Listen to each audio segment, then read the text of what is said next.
Hey y'all, Gore Outdoors here.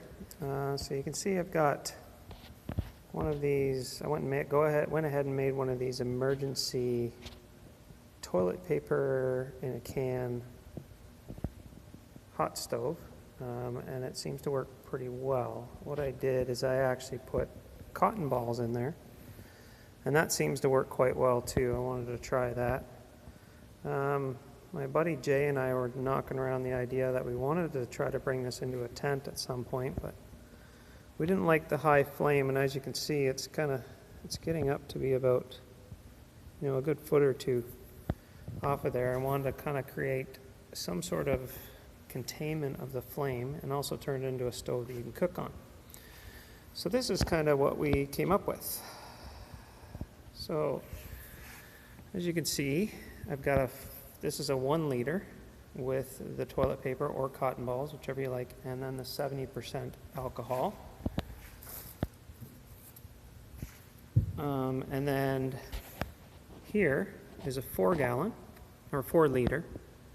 And then all I did was the lid, as I raised it up, and with some coat hanger wire. So you can see the coat hanger wire. And I've got some wing nuts there, drilled a couple holes, attached them with screws. And inside you can see there's another 1 liter can. So what I did is I actually put this can in here, bend these out just slightly, so when you complete it all you actually bend them out so that when it fits into the can, try and do this with one hand, sorry. It actually fits quite snug in there. And you also have a surface for cooking. So you could put a pot on there or whatever. I'll show you what it's like burning. And what I've also found too, this puts out a lot of heat, and it puts out a lot of heat straight up and down, but when you're kind of to the side like this, you don't really feel a whole lot. Here, on the other hand, you do a quick light there. When this gets heated up, it actually heats up that top plate and then pushes all the heat out this way.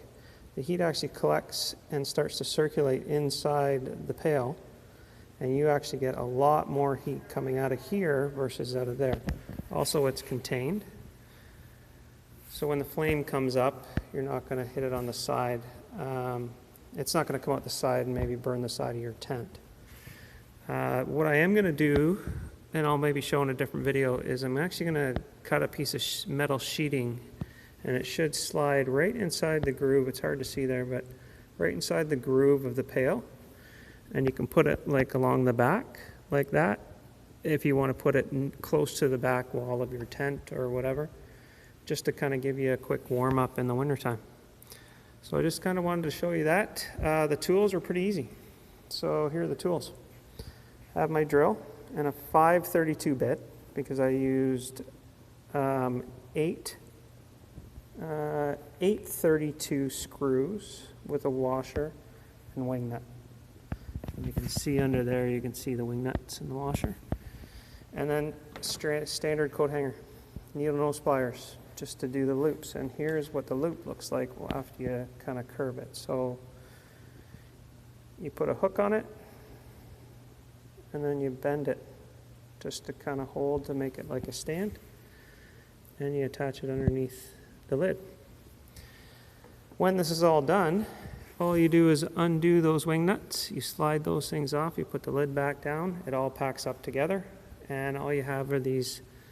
You'll have these stands, which I haven't quite figured out how to store them yet, but I think what I'll do is I'll probably just use some tape them together and slide them down in my pack with this, as I'll be using a sled when I go out to take this camping with us. So hopefully we'll show you in another video how it works inside the tent, but I just thought I'd show you that modification.